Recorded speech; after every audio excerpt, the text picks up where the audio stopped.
Olá, boa tarde, amigos telespectadores da TV Cultura Litoral. Começa agora uma nova edição do Opinião e nesta terça-feira, 11 de março, nós estamos recebendo com muito prazer o produtor musical, o colega jornalista Regis Tadeu e o comentarista do programa, o advogado Roberto Mohamed Amin Júnior. Meu caro Regis, boa tarde, muito obrigado pela presença aqui mais uma vez. Eu que agradeço, sempre muito legal estar aqui com vocês, aqui para a gente conversar sobre qualquer coisa que vocês queiram. Muito bem, aí está.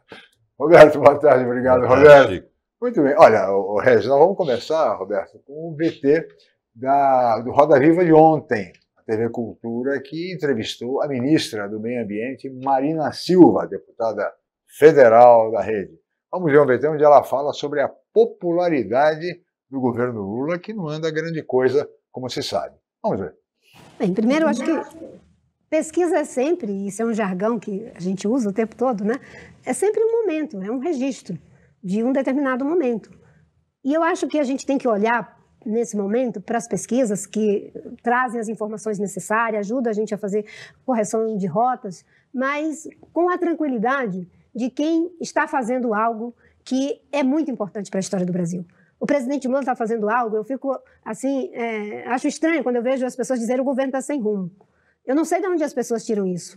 Porque falta de rumo era não ter política para a saúde. Falta de rumo era não ter política para o meio ambiente. Falta de rumo era não querer enfrentar o problema da mudança do clima. Falta de rumo era não ter nenhum respeito pelas mulheres. Isso sim era falta de rumo. Agora nós temos um governo que tem política para o clima, tem política para o combate à pobreza. Né? Em 2 anos nós fizemos uma redução drástica da pobreza. Em 2 anos uma redução drástica do desmatamento. Em 2 anos a recuperação da política econômica crescendo numa média anual de 3%. É claro que agora nós temos uma situação que não vai com o mesmo ímpeto, mas mesmo assim o país continua crescendo e há boas expectativas. Um ministro da Fazenda que consegue aprovar uma reforma tributária, que estamos numa situação praticamente de pleno emprego, injetando recursos na economia, que vai desde o dinheiro que vem, né, do FGTS para quem foi demitido por justa causa, ao financiamento do consignado para trabalhadores da iniciativa privada, que vai fazer com que a economia continue andando. Eu acho que a gente tem rumo, sim. O problema é que a gente viveu um momento de total, usando uma linguagem da minha região, esculhambação mesmo na política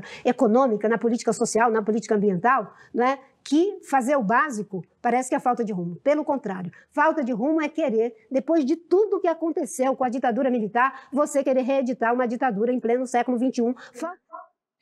Muito bem, talvez tem a impressão que dá que a ministra mora em outro país, porque com a inflação que nós temos, dos alimentos, sobretudo, redução da pobreza, o que se vê nas ruas é exatamente o contrário. Uma coisa é estatística, e claro, negar as pesquisas também que mostram que a popularidade do presidente Lula não está caindo, está desabando.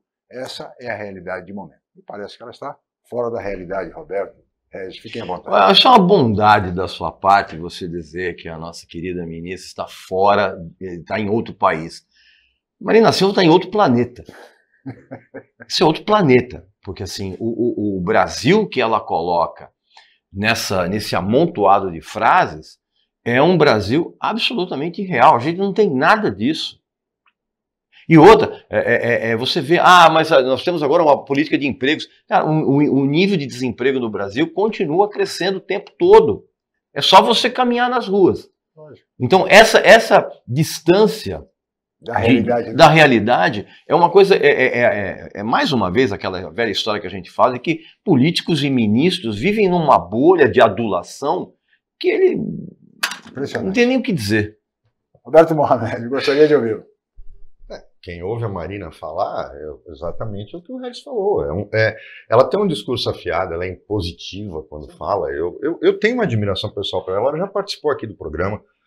Ela deve ser muito legal. Ela é uma pessoa deve ser muito legal. O problema é a dura tarefa de defender um governo que está sem rumo. Como é que ela fala de política de meio ambiente? Não existe política ambiental nesse governo. Nenhuma. A Amazônia está largada às traças. Já começa pelo fato. Tem determinadas coisas que você presta atenção. Ontem eu falava sobre isso. Num momento em que a gente tem que cortar o ralo, tampar o ralo por onde o dinheiro está indo embora, por exemplo, fazer uma proposta séria de extinção de um tribunal que não serve para absolutamente nada como o Superior Tribunal Militar, o Lula faz uma cerimônia indicando uma advogada do Prerrogativas para o STM. Quando, na verdade, tinha que estar discutindo, falando, não vou nomear ninguém e vamos começar a falar sobre a extinção disso aqui. Em nenhum país do mundo. Por exemplo, nos Estados Unidos, tem um exércitozinho pequeno, país que, né, nossas Forças Armadas, a gente invadia os Estados Unidos com o pé nas costas. Lá, o oficial militar ou o soldado, ele é julgado por uma corte marcial, que é igualzinho uma comissão processante do serviço público. Você pega um oficial, 3 oficiais, um para acusar, um para defender, um para julgar, colhe as provas e tal, corte marcial, provisória. Acabou o julgamento, condena, não, vai embora. É pena administrativa. Dissolve-se a corte marcial para aquele caso específico. Não existe gasto. E crime comum, não importa se é civil, militar, religioso, ele tem que ser julgado pela justiça comum. Eu já cansei de dizer aqui, são bilhões jogados fora. Mas olha, Roberto, a advogada nomeada para o STM era advogada do ex-marido da Gleisi Hoffmann, Paulo Bernardo, no caso da Lava Jato. Poxa, que coincidência, né? Mas eu acho incrível como ela fala de política ambiental. Você quer fazer política ambiental? Primeira coisa, vamos cuidar do que é a Amazônia. Não é impedindo a Petrobras de pesquisar para ver se tem petróleo lá. Libera de uma vez. O problema é o seguinte, Civan está enferrujando. Não se tem mais controle do espaço aéreo da Amazônia. Quer arrumar? Chama a FAB e fala, ó, vai lá, faz a nova, vamos instalar radares novos, sistemas de comunicação novos, vamos tomar conta do que é nosso. É o primeiro ponto para fazer política ambiental. Agora, tudo no Brasil é ao contrário. O mais surpreendente para mim é quando ela fala justamente disso no programa, e eu queria dar os parabéns à direção do Roda Viva, que está voltando a ser o Roda Viva. Aliás, nós temos, viu, Roberto, a propósito da entrevista da ministra Marina Silva, um outro VT, onde ela aborda exatamente a questão da margem equatorial que tem gerado tanta polêmica. Vamos ver, por favor. Bem, o mundo, infelizmente, ainda tem essa dependência. Se a gente olha para a China, que é um país que tem uma dependência enorme de fóssil, principalmente de carvão, acaba de chegar da Índia, o dilema é o mesmo. A vantagem comparativa do Brasil é que aqui nós temos fontes renováveis e podemos e devemos e estamos investindo nelas, tanto é que mais de 40% da nossa matriz energética é uma matriz limpa, coisa que nenhum país do mundo tem algo dessa natureza, dessa magnitude. Então, no caso, os aspectos de oportunidade e conveniência, se vai ou não vai abrir mais frente de exploração de petróleo, isso é uma decisão estratégica do governo dentro do CNPE. O que o IBAMA está fazendo nesse momento é a avaliação ambiental do empreendimento no quesito fazer a prospecção. Claro que é uma prospecção complexa, afinal de contas é algo ali em torno de 5.000 metros de profundidade. Imagine o que é, não é? Às vezes as pessoas falam, não, é só um furinho para verificar se tem petróleo. Não é assim não, é algo altamente complexo, por isso que a licença já foi negada por 3 vezes, por isso que foram feitos pedidos para mais complementação, né, em relação a uma série de questões, do ponto de vista técnico, inclusive em relação ao socorro da fauna oleada, criando um centro de atendimento que fique próximo, né, para o socorro se acontecer algum desastre, por isso que precisa de fazer, inclusive, toda uma simulação, né, o mais real possível de se vai acontecer ou não um acidente. Então, o IBAMA, o Ministério, eles não fazem o debate de tomar a decisão sobre política energética do país. É claro que dentro do Conselho de Política Energética, o Ministério tem assento e tem uma voz. E dentro desse espaço, aí sim, são manifestadas as posições em relação ao que se acha ser melhor nesse momento para o destino da segurança energética do nosso país. Muito bem, o IBAMA resiste, né? Vamos ver que a Marina é daquela pessoa que a Amazônia vai viver de açaí. Pois é. Se for pensar nisso. E a gente tem aí uma perspectiva de que por 30 anos a matriz energética fóssil ainda exista. Claro. A gente vai começar a explorar quando? Daqui a 20? Aí não adianta. Então, e quanto mais o tempo passar, mais o preço vai cair. E aí aconteceu isso em relação ao pré-sal. A gente não pode cair nessa armadilha. A Marina é daquelas eco-xiitas. E é o que eu vivo questionando. Eu às vezes me surpreendo. O Ministério Público... não pode fazer um estacionamento de caminhões em Cubatão porque é uma área preservada. Não tem área preservada nenhuma. Pode fazer condomínio de luxo. Por que não pode fazer do estacionamento? Faz compensação ambiental. Sim. Né? E deixa passar uma PPP de lixo que tinha que estar botando gente na cadeia. Que não tem destinação. Sim. Então, se a empresa quiser fazer outro lixão, ela faz outro lixão, que é o meio mais barato. E os 30 anos, que é para justificar o valor, fica por isso mesmo. Quer dizer, a gente está diante de... deixa passar uma coisa e não deixa outra. E eu nunca vou esquecer de uma frase que me foi dita: nada é mais poluente e faz mais mal ao meio ambiente do que a miséria. Sim, obviamente. Mas uma coisa que eu tenho sempre falado aqui, e isso parece ser uma característica não só desse governo, mas como todos os governos, são as bombas de fumaça ninja. Você joga uma bomba de fumaça e você distorce um pouco o que as pessoas estão vendo, porque na verdade atrás tem algo muito sério acontecendo. Não dá para você falar, por exemplo, em meio ambiente sem você ter um combate rigoroso contra o garimpo ilegal. Para começar. Você está entendendo? Não adianta vir com esse papo de, veja bem, temos que performar. Que nem a querida Marina, que tentou fazer uma piada absolutamente sem graça, falando de negócio de furinho, de petróleo. Não, cara, não tem política ambiental que se sustente sem o combate sério e rigoroso ao garimpo ilegal. Isso que realmente causa um transtorno não só a todo o ecossistema amazônico, como principalmente a todas o povo ribeirinho, as aldeias, a própria cidade. As próprias cidades são vítimas desse tipo de poluentes, é uma coisa absurda. Então fica se jogando bombas de fumaça ninja, veja bem, porque nós temos que fazer simulação de desastre. Não tem que fazer simulação de desastre, tem que você combater o garimpo ilegal que contamina os rios e, por conseguinte, contamina todas as cidades. Isso sim é um plano de você fazer uma contenção e uma preservação ambiental e cuidar da saúde ao mesmo tempo. Só que ninguém faz isso. E eu acho que seria uma oportunidade de manter as Forças Armadas fazendo aquilo que elas são treinadas para fazer. Porque nesse caso, exato, não é papel de polícia. Tem que vasculhar tudo o que achar, sair atirando, matando, botando fogo no equipamento, que é para não poder usar mais. É o crime organizado que está financiando o garimpo ilegal na Amazônia. Não são os Estados Unidos, a China, tal. Não, é o crime organizado. É PCC, Comando Vermelho, estão financiando e lavando dinheiro no garimpo ilegal. E a gente está aí com a Marina falando do furinho de 5 mil metros. Assim como está tendo a lavagem de dinheiro agora com os postos de gasolina. Muito bem, senhores, eu vou pedir licença de ambos. Vamos para o primeiro intervalo, voltaremos em seguida com a opinião.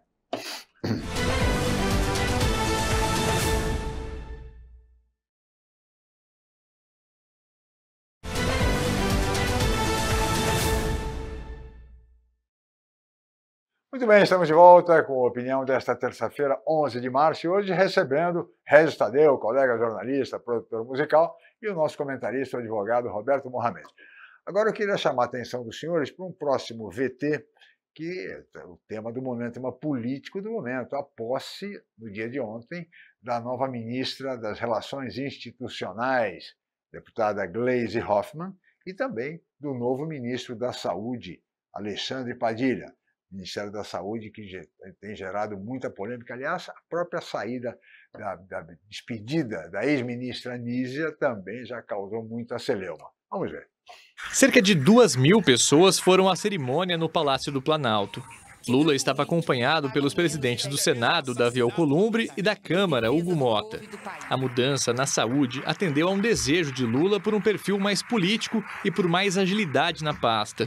Nízia Trindade deixou o ministério para dar lugar a Alexandre Padilha. Ele é médico infectologista e já tinha ocupado a pasta entre 2011 e 2014, no governo Dilma Rousseff. Chego ao Ministério da Saúde com uma obsessão: reduzir o tempo de espera para quem precisa de atendimento especializado no nosso país. Por isso, assumo aqui o compromisso de trazer esse desafio histórico para o centro das nossas ações, de toda a equipe e órgãos do Ministério da Saúde. Vamos entendê-lo, enfrentá-lo e vencê-lo. A saída de Padilha do Ministério das Relações Institucionais abriu espaço para Gleisi Hoffmann. A nova ministra faz parte do círculo de confiança de Lula e terá como missão reforçar a base do governo em um momento de queda na popularidade. O principal foco é conter ameaças de partidos que apoiam o governo a entregar cargos e marchar para a oposição. São os casos do PP, PSD e do União Brasil. As legendas querem mais espaço nos ministérios e interlocução mais direta com o presidente. Nosso trabalho conjunto deve se refletir na consolidação de uma base de apoio estável, já a partir da votação de orçamento de 2025, para avançarmos na agenda legislativa, essencial e urgente este ano para o povo brasileiro. Muito bem, trechos dessas duas posses, e vale dizer que o novo ministro Padilha, também se comprometeu publicamente nesse discurso a reajustar a tabela SUS para atender os hospitais filantrópicos, como a Santa Casa, enfim, em todo o atendimento do Sistema Único de Saúde. São duas promessas que o ministro terá de cumprir em um ano, porque, Roberto e Regis, daqui a um ano vamos ter já o processo eleitoral, e é provável até que o ministro nem fique no cargo. Ou seja, para começar, essas medidas são depois falar da Gleisi, né? Essas medidas são completamente eleitoreiras. Cara, aliás, o Brasil é o país onde a obrigação é colocada como qualidade. É a obrigação do Ministério da Saúde promover e formar todo o alicerce para um bom atendimento. Um bom atendimento é um atendimento de qualidade, um atendimento que tenha um tempo hábil. E não, então, o que acontece? Fica essa coisa de você prometer aquilo que é obrigação. E o governo já tem 2 anos e meio, quase. 2 anos e meio, e agora entra um novo ministro da Justiça com uma obsessão. Depois de 2 anos e meio. Eles vão ter uma obsessão. Saúde. Você falou justiça. Eu falei justiça? O da justiça também é também a mesma coisa também. Todos os ministérios, na verdade, obedecem a critérios políticos. É para acomodar e acalmar a base. Mas você tem uma coisa que eu disse aqui já, é curioso, tem umas coisas que a gente tem que observar que está por trás da... Os piores ministros são os do PT. Se você pegar os do Centrão, por exemplo, o Fufuca, não tem um escândalo nos esportes, tá tudo correndo bem, tá tranquilo, tá indo verbo, não tem escândalo, a Polícia Federal não prendeu ninguém. O Ministério dos Portos e Aeroportos, então, nem se fala, tá fazendo a revisão dos contratos de arrendamento, como é o caso de Guarulhos. A gente está vendo o que é o Porto de Santos. O Porto do Rio está retomando a atividade. O Porto do Rio tinha sido simplesmente cancelado do mundo real. Ministro Silvio da Costa Filho. Ministro Silvio da Costa Filho do Republicanos. A gente nota, é engraçado isso. O Brasil está aumentando a recepção de turistas estrangeiros, Ministério do Turismo da União Brasil. Aí vamos para o PT. Justiça, pelo amor de Deus, né? Lewandowski é um zero. A PEC da segurança. Não, é um zero à esquerda. Já era no Supremo, imagina no Ministério da Justiça. O Padilha vai para a saúde, vai ser a festa. Já tem OS soltando fogos, porque o negócio dele, ele adora OS. OS é com ele mesmo. Olha, aposto. A forma como ele vai reduzir a espera para especialidades vai ser buscar os particulares. E vai ser uma festa, todo mundo vai ganhar dinheiro. Ele vai começar a fazer parceria com um monte de OS para acelerar a contratação de médicos especialistas temporários. Credenciamentos, aquela coisa. Exatamente. Pode acreditar que é isso que ele vai fazer. Ele adora OS. O negócio do Padilha é OS. E aí, em relação, Gleisi não precisa nem falar, já arrumou confusão no primeiro dia, porque ela não consegue nem pacificar o PT. O PT está em guerra entre o time do Humberto Costa e o time do Edinho, que é o do Lula. Quer dizer, ela já chega e ela é contra ele, ela é a favor do Humberto. Quer dizer, ela é contra o chefe. Olhem só a loucura que é isso. Mas eu notei uma coisa na cerimônia, eu não sei se vocês captaram, eu continuo insistindo. O que a Janja estava fazendo do lado do Lula? Boa pergunta. Primeira dama, ali era uma cerimônia, não era um baile de posse. Era uma cerimônia de posse. Só tinham os ministros e os convidados. O que ela está fazendo lá? A primeira dama não é cargo. É inacreditável. Ela sentada entre os ministros, porque na verdade ela que manda. É uma coisa inacreditável. Agora, que a Gleisi fingir que é boazinha, é simplesmente para a gente dar risada. Não tem outra coisa. Vai apoiar as medidas todas econômicas do ministro Fernando Haddad. Todo mundo viu no vídeo a cara do Haddad. Aliás, tem uma outra situação nessa posse, que também nós vamos mostrar no VT agora, viu, Roberto? Que é a saída da ex-ministra da Saúde, Nízia Trindade. Vamos ver. Ainda que o sentimento predominante em mim seja a satisfação por ter feito parte da equipe do presidente Lula e ter servido ao meu país, não posso esquecer que durante os 25 meses em que fui ministra, uma campanha sistemática e misógina ocorreu de desvalorização do meu trabalho, da minha capacidade e da minha idoneidade.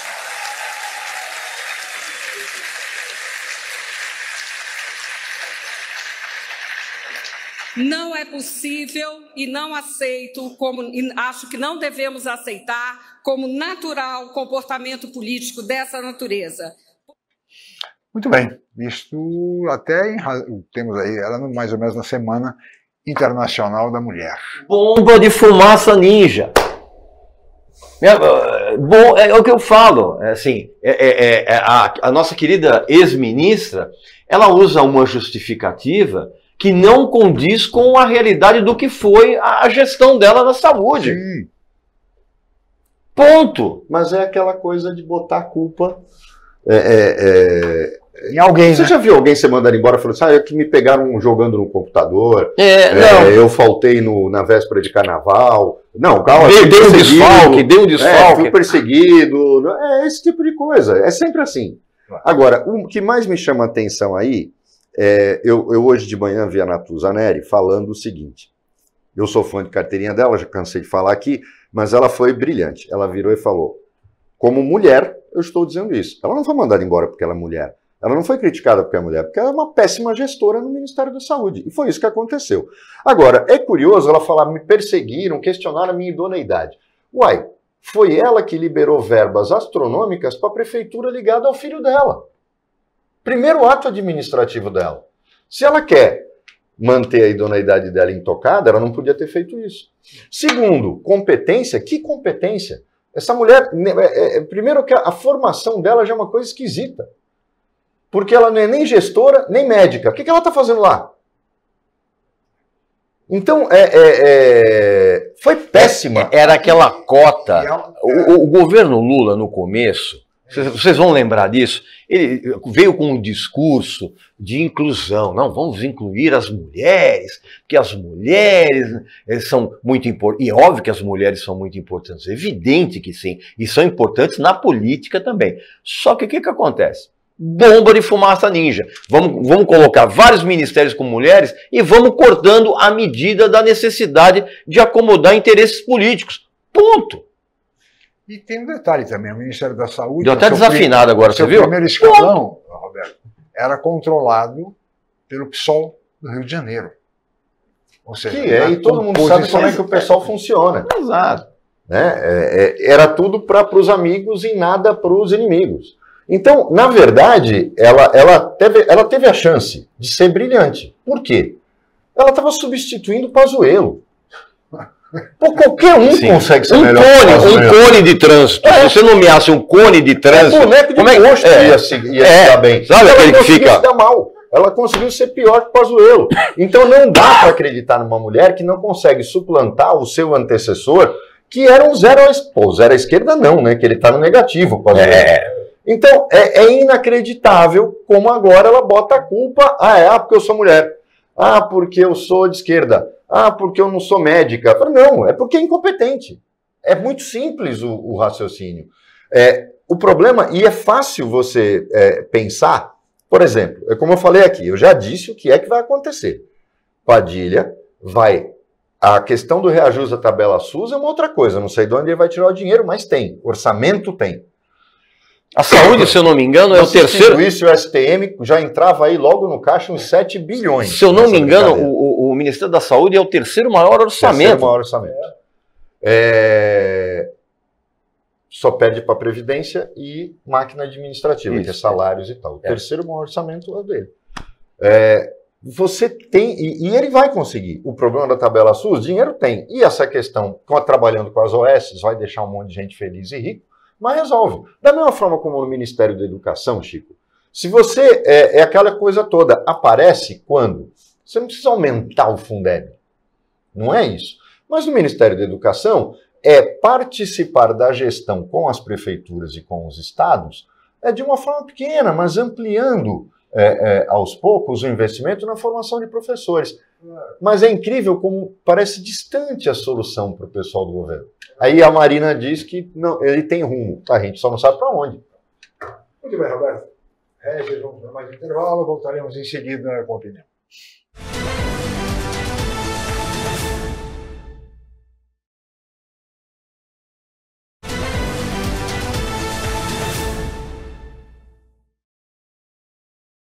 Muito bem, de volta com a opinião desta terça-feira, 11 de março, e hoje recebendo o colega jornalista, produtor musical Regis Tadeu e o comentarista do programa, o advogado Roberto Mohamed. E agora, senhores, nós temos mais um VT trazendo o ex-presidente Bolsonaro de volta à cena. Como é que é? Como é que é, Chico? Cena política, o ex-presidente Jair Messias Bolsonaro, falando sobre a China. Mas de novo? Bolsonaro versus China. Vamos ver, por favor. 37 acordos assinados com a China. Estão entregando o Brasil para a China.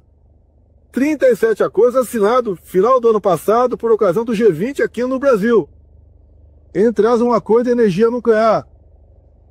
Material que a China não tem e vai ter em abundância agora e se aplica para muita coisa aí. Não é apenas energia, agricultura e medicina. Em construção de bombas atômicas. Não precisa nem ficar tranquilo, já passei para a equipe do Trump isso aí, tá? Passei em primeira mão lá atrás. Eles têm uma preocupação com o Brasil. Eles não querem que o Brasil se consolide como uma nova Venezuela. E nós temos que... O problema do Brasil não vai ser resolvido internamente, tem que resolver com apoio de fora. Muito bem, está o VT, senhores. Olha, sem comentários, mas de qualquer maneira vocês têm que falar. É uma coisa cômica, porque eu tenho a impressão, quando as pessoas falam, e quem gostou dessa fala dele deve ter tido, porque ele tem torcida, que o bolsonarista é aquele cara que hibernou há 40 anos atrás, acordou, ele dormiu em 1985, antes da queda do Muro de Berlim, e acordou agora e acha que ainda existe comunismo, ainda existe a divisão do mundo. A China já tem armas nucleares. Uai, ela não precisa do urânio brasileiro. Da onde esse cara tira isso? Passei para a equipe do Trump, tem que ter ação de fora. Só isso é mais um processo criminal contra ele e contra o filho dele. Eles estão fazendo, estão pedindo, o outro é deputado federal, pedindo intervenção de um país aqui. Gente, o que nós temos a ver com a Venezuela? Pelo amor de Deus. Não é possível que uma pessoa não seja minimamente esclarecida. O que o filho dele está fazendo é prejudicar o agronegócio e a indústria siderúrgica, que são bolsonaristas. Pior é que essa família tem problema mesmo, mental sério, todos têm. Porque é genético. Foram entrevistá-lo, quem seria o candidato ideal? Ele falou eu, mas se não for eu, minha mulher ou meu filho. Ou seja, só eu existo no mundo. Caiado não presta, Tarcísio não presta, Ratinho não presta, não existe. É só eu. Ou então alguém que tenha Bolsonaro no nome. Eles assumiram o negócio de mito. Eles querem que a cédula tenha o nome Bolsonaro. Mas, ô Chico, pelo amor de Deus, Regis, acordos com a China. O mundo inteiro tem acordos com a China, inclusive os Estados Unidos. Exatamente. Segundo, até o Elon Musk tem fábrica na China. Ele é comunista. Não dá para entender. Os 30 acordos foram excepcionais e muito tímidos, inclusive, fechados no G20. O Brasil tinha que estar fazendo o diabo com a China, por quê? Porque se os Estados Unidos pararem de vender soja para a China e milho, quem vai vender somos nós. Ótimo, parabéns. Exatamente. Quer dizer, é inacreditável como essa família é de loucos. Ele reúne a imprensa, ainda parecia que tinha patrocínio do BRB, Banco Regional do Brasil, mas ele reúne isso para falar em que século esse cara está. Meu Deus do céu. Não temos nada a ver com a Venezuela.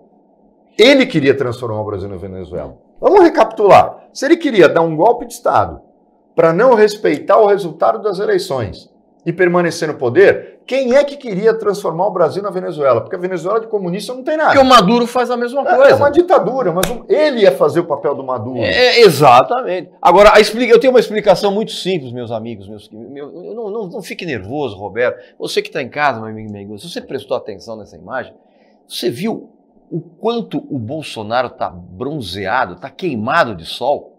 Olha lá, pode ver, esse delírio dele é muito sol na cabeça. Não passou protetor solar na cabeça e o fritou mais uma vez o cérebro. Tá com o miolo frito, total, para falar esse tipo de bobagem. E o pior de tudo é a mentira patológica. Quando a pessoa fala um negócio e ela acredita piamente naquela mentira que ela está soltando. É isso aí que a gente está vendo. Agora, muito me admira ainda ter imprensa que fica dando atenção para esse lunático. É um negócio realmente muito sério. Aliás, falando em família Bolsonaro, viu, senhores, também o deputado Eduardo Bolsonaro, filho do ex-presidente, também quer presidir a Comissão das Relações Exteriores do Congresso Nacional. Sei. Mas quer presidir com um passaporte, tendo direito a passaporte. O PT está, assim, surgindo contra essa possibilidade, que vai resistir, vai lutar contra, não sei o quê, e pode até admitir que o deputado Eduardo Bolsonaro venha a presidir a referida comissão, mas sem passaporte. Ou seja, agora entra na desculpa, pauta, meus amigos, o passaporte do deputado Eduardo Bolsonaro. Desculpa, amigo, mas eu também quero sair com atrizes lindíssimas, quero comprar todos os discos que eu preciso ter, querer, todo mundo quer alguma coisa. Agora, é uma absoluta insanidade. Ó, eu vou fazer vou estabelecer um paradoxo aqui. Você conhece muito bem essas histórias, porque a gente que curte o rock como a gente curte, sabe, o rock nasceu como uma forma de contestação. Depois virou a representação do próprio sistema. Mas vamos colocar o seguinte. Eduardo Bolsonaro está em Washington com dinheiro público, dizendo para todo mundo que o Brasil virou uma ditadura porque o STF está processando o pai dele. Nos Estados Unidos, o Trump acaba de prender um líder estudantil que estava protestando contra o governo e dizendo que vai prender quem protestar contra o governo. Lá é democracia. Lá se defende liberdade de expressão. É naquele país onde um policial vai ser indultado aquele que matou o Lloyd com o joelho na garganta dele. Olha, se isso acontecer, aquela revolta que aconteceu no começo dos anos 80 por causa do Rodney King, isso aí vai ser uma reunião de escoteiros comparado com o que vai acontecer. Se indultarem esse policial, podem se preparar para a maior onda de revolta popular americana em todos os tempos. Escreva o que eu estou falando. Realmente seria verdadeiramente um absurdo. E digo mais, meu querido, só para... Eu tenho alguns amigos e amigas que estão morando nos Estados Unidos, estão lá regularizados, todo mundo cidadão americano, todo mundo está apavorado com o que está acontecendo no cotidiano americano em todas as cidades.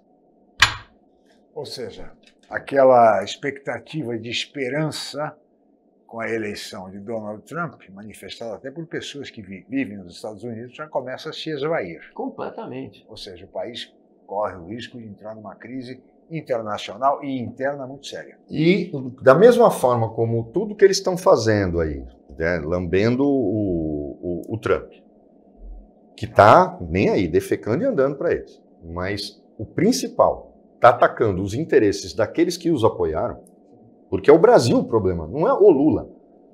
Não é o Brasil do Lula ou o Brasil do Bolsonaro, é o Brasil.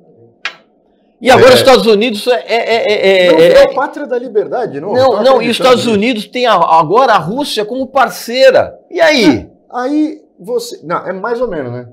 É aquele cara que é amigo, mas passa... exatamente. Não, andou ameaçando o Putin também. O Trump é aquele cara que não é amigo de ninguém. Sim. Como ele é um psicopata e ele só olha pra ele, narcisista, egocêntrico, não concordou com ele, contrariou alguma coisa, virou inimigo. Ele parece o cara da Coreia do Norte, né? O militar falou, o senhor tá bonito. Ah, mas eu não tô bonito hoje. Pá, mata o cara. Parece comédia, né? Filme do Monty Python. Mas o mais espantoso nessa onda toda é eleger um país, Chico, como pátria da liberdade, que está fazendo os maiores abusos. E outra, já começa a ter fracionamento na base, principalmente na maioria que ele tem na Câmara dos Deputados e no Senado. Na base republicana. Tem senadores republicanos já se movimentando, deputados republicanos. Por quê? Ninguém está aceitando. Primeiro, ele é um democrata. O Trump, a liberdade de expressão, tal. Ele só governa por decreto. Nos Estados Unidos tem um outro nome, eu esqueço agora, é portaria, é ordem de serviço, alguma coisa assim. Mas olhem o absurdo, ele está governando por decreto. Mas a Suprema Corte barra, né? A Suprema Corte barra dizendo, escute, tem que ser projeto de lei, Exatamente. Você tem que mandar isso para o Congresso. Ele está atropelando o Congresso. E a maioria republicana está começando a sentir o seguinte, eu estou apoiando um cara que daqui a pouco vai fechar isso aqui. Quer dizer, mas por que a família Bolsonaro se identifica tanto com o Trump? A tirania.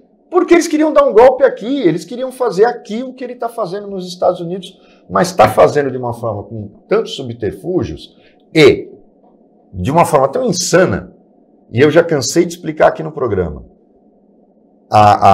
os fundadores da nação, quando fizeram a Constituição e a Declaração de Independência, criaram tantos mecanismos de segurança contra poderes ditatoriais que eu digo aqui claramente, todo mundo fala, você não conhece como funciona, é praticamente impossível do ponto de vista prático um insano dar um golpe de Estado nos Estados Unidos. Por quê? Ele seria derrubado pelos governadores. Podem acreditar, eles têm como reagir imediatamente. Então, tanto que o Pentágono já disse para os seus, não é para cadastrar nada, não é para mandar nada para o Musk, quem manda aqui somos nós. Perfeito. E o Trump ficou quieto. Blindado. Essa é a situação. No entanto, a família Bolsonaro continua admirando esse tipo de prática. Né? A família Bolsonaro, eu acho, talvez inconscientemente, eles se aproximam. Eu acho que inconscientemente eles tentam trazer para a vida real, para a bolha deles, a família Trapo. Que era realmente, a família Trapo era um caos, a família Trapo era um caos absoluto e era divertido. E a família Bolsonaro é um caos e não é divertido. Chico acabou caindo na tentação de fazer o trocadilho. O quê? Família Trump, família Trapo. Nossa senhora, você falou isso? Falou. Minha nossa. É irresistível. Tem alguns que são irresistíveis. Eu quero pedir desculpas a quem está assistindo. Realmente, esse trocadilho do Chico foi terrível. Muito bem. Vamos para o intervalo. Voltaremos em seguida com a opinião.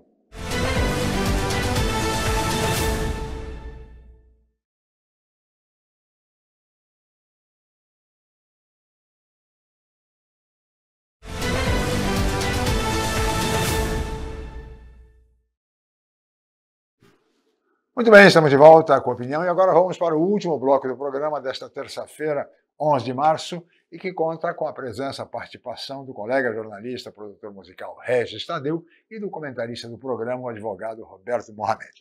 Eu gostaria agora, senhores, de colocá-los a par dos gastos que o governo está projetando com publicidade da ordem, Roberto, Regis, de 3,5 bilhões de gastos com publicidade na mão do ministro e amigo, né, do nosso Regis Tadeu, ministro Sidônio Palmeira. Quem, Chico? Desculpa. Sidônio Palmeira. Muito bem, Regis. 3,5 bilhões, Roberto, gastos com publicidade, pode chegar a esse montante. Interessante que desse total, 380 milhões serão destinados para recuperar a imagem de uma empresa, os Correios.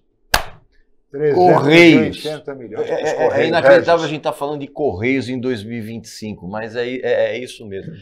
Você sabe qual é a melhor publicidade que o governo poderia fazer? Pega 10% dessa verba, investe na saúde. Sim. Investe na melhoria de hospitais. Investe em salário de professor.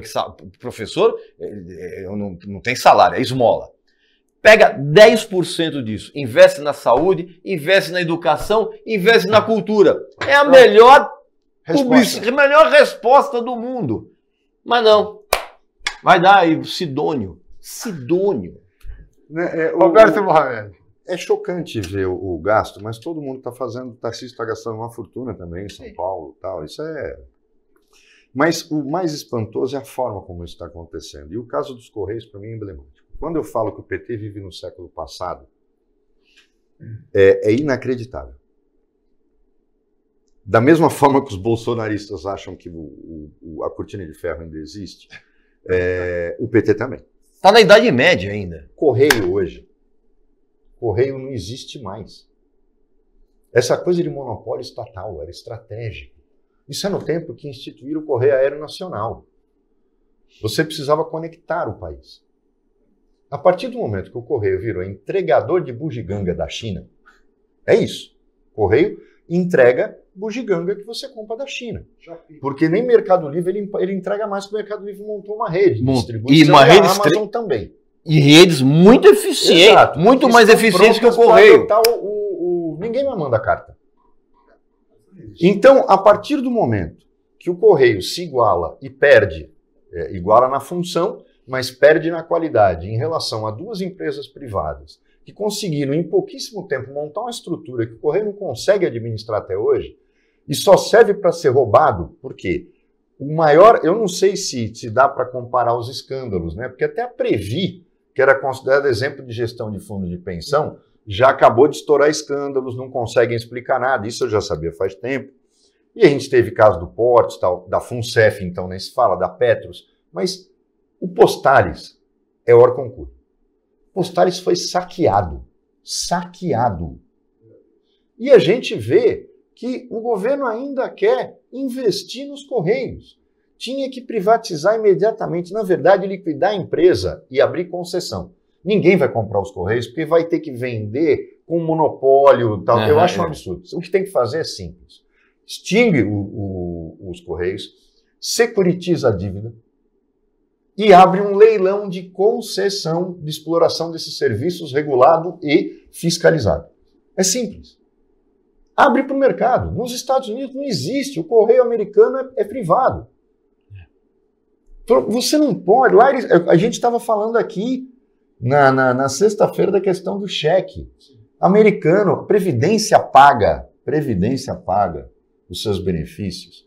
Porque o Trump deu uma entrevista falando que quer conhecer os milhões de americanos com mais de 100 anos que recebem... Por quê? Tem coisas nos Estados Unidos que a gente não consegue entender.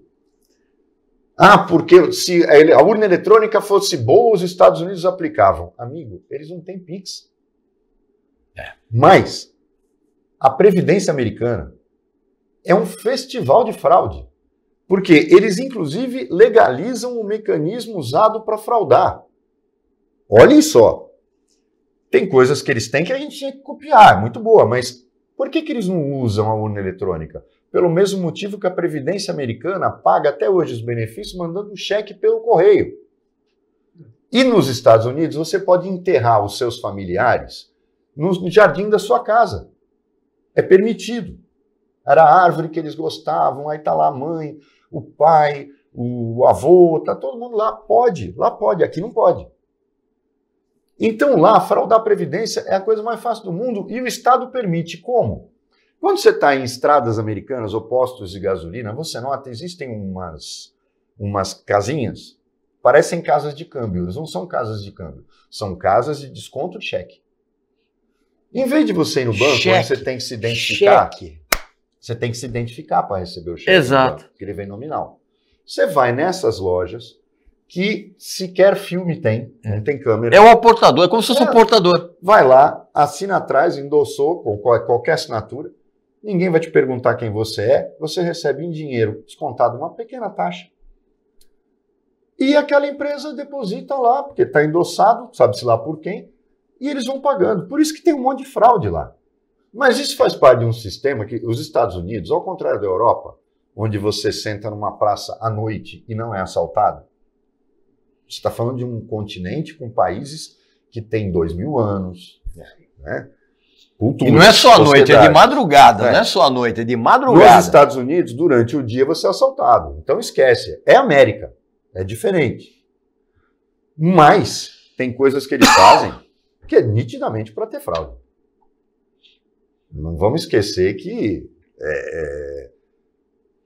o discurso do Trump é muito simples de resolver.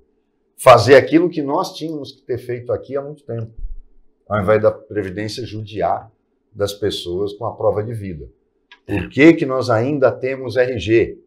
Por que não extingue os institutos estaduais de identificação? Por que não extingue os cartórios de registro de imóveis, cartório de registro civil? A prefeitura pode fazer isso. O CPF é o único número das pessoas. E aí, quando você morre, dá baixa. Aí você vai, e o cartório de registro civil? A prefeitura. E quem faz atestado de óbito é o médico. O médico tem fé pública. Como o médico do SUS poderia afastar qualquer pessoa na Previdência. Ele tem fé pública. Ele é o médico que está atendendo, não o perito do INSS, que é um vagabundo que não olha na cara das pessoas. Então, que é um cartel. É um cartel. E as fraudes? Prende e julga e condena. O medo, o problema é a impunidade, não é o perigo de fraude no Brasil. Então, a gente não quer fazer as coisas direito. Não quer copiar o que presta e copia o que não presta. Então, Casa dos Correios, vamos ver como vai ficar. Quer dizer, muito dinheiro para tentar resgatar, recuperar a imagem de uma empresa que praticamente não existe. Acreditar que a propaganda vai resolver o problema da popularidade do Lula. Negócio, a comunicação. E é um pensamento retrógrado também, porque você só faz publicidade quando você tem ótimas atitudes, ótimas condutas e aí ótimo serviço, que não é o que a gente tem. Exatamente. Bom serviço em educação, em cultura, em saúde, resolveria... 10%. 10% dessa verba. Já resolveria. Mas não resolveria certos procedimentos também, como, por exemplo, Roberto, do senador de São Paulo, senador que ocupa a vaga em razão. Ele era suplente e ocupou em razão do óbito, do falecimento do Major Olímpio, que se trata do senador Giordano de São Paulo, que ninguém conhece, é do MDB e tal. Era suplente, hoje é senador pela principal unidade da federação. Isso. Sem voto. Sem voto. Muito bem. E ele teve uma atitude, outro dia, né? Pitoresca no carnaval. Pitoresca, né? Ele foi viajar, foi almoçar, enfim, comeu bem até, comeu badejo com camarão e tudo mais, e foi cobrar a restituição da Câmara Federal. Como é que é? Ele foi cobrar a restituição de um badejo com camarão? Pro dinheiro público. Eu queria saber... Lembra do negócio da tapioca? Quando ele vai na Fazendinha, ele pede nota fiscal também e o Senado reembolsa. Porque na Fazendinha dá para pedir nota fiscal de comida, né? Exatamente. Não só na Fazendinha, né? Tem uns outros... Você sabe o que eu acho curioso? O cara não tem... Meu amigo, dá licença um pouquinho. Meu amigo, você não sabe o que é Fazendinha? Não explica. Não vou explicar. Não. Vai lá no Google, põe assim, explica. Fazendinha Montemor. Acontece o seguinte, isso é uma das coisas que tem que mudar urgente. Vocês não querem fazer reforma política para acabar com os partidos? Eles estão começando a se fundir naturalmente, isso iria acabar acontecendo com a cláusula de barreira. Mas uma coisa tem que acabar, esse negócio de suplente e de senador. Você moraliza em vários sentidos. Primeiro, quando vai nomear um cara, o cara foi eleito para o Senado, uma eleição batalhada, aí vai assumir ministério, vai para o Supremo Tribunal Federal, porque não pensem vocês que isso é só na direita. Não. O Dino, a vaga dele foi eleito senador pelo Maranhão, foi para o ministério, depois para o Supremo, está lá uma menina do PSOL, que ninguém sabe quem é, e é a senadora do Maranhão. Isso é um absurdo. Completo. Absurdo completo. Isso tem que acabar. Abriu a vaga no Senado, o segundo colocado vai para lá. Lógico. Mas aí pode entrar um cara da oposição. Não interessa. É isso que é ótimo. Então deixa o cara lá. Se ele teve uma votação. Não saia do cargo. Se ele quiser entregar para o adversário, exatamente. Se ele teve uma votação relevante, é o segundo. Exatamente. É o que a população quis. O que a população quis? Eleger fulano. Muito bem. Se fulano sai, o segundo entra, é normal. É o desejo da população. O primeiro morreu. Morreu, ok, morreu, paciência. Entra o segundo. Não é só o exemplo de São Paulo, que no caso aí que estamos no senador Giordano, não é isso apenas. Nós temos também familiares, vários.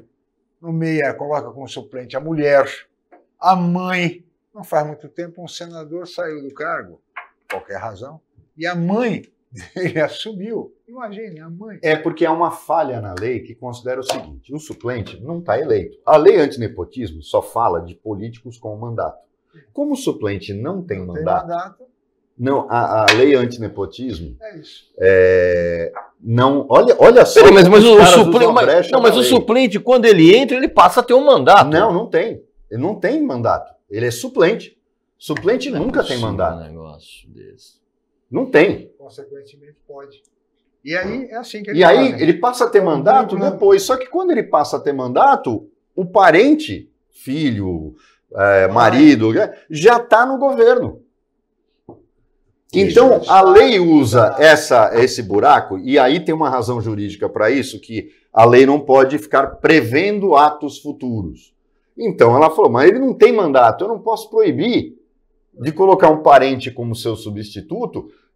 Se tivessem invadido essa seara, os caras não iam estar lançando a mulher no lugar dele quando se elege prefeito. A gente está vendo a possibilidade em Mongaguá que o Paulo lance a mulher dele como candidata para ganhar do mesmo jeito. Vocês lembram, inclusive, quando o lunático ex-presidente ameaçou colocar a mulher dele como candidata a presidente? Não, ele ameaçou não, ele deixou claro que ou é ela ou é o Eduardo. Tem que ser alguém da família. Muito bem, meu caro Renzo, olha, nós chegamos ao final. Mas de novo, já acabou, não vou reclamar mais. Não vou reclamar. Muito obrigado, Renzo Tadeu. Muito obrigado a Roberto Mohamed, especialmente a você, amigo telespectador, pela audiência qualificada de sempre. Amanhã estaremos de volta em mais uma edição. Muito obrigado e até lá.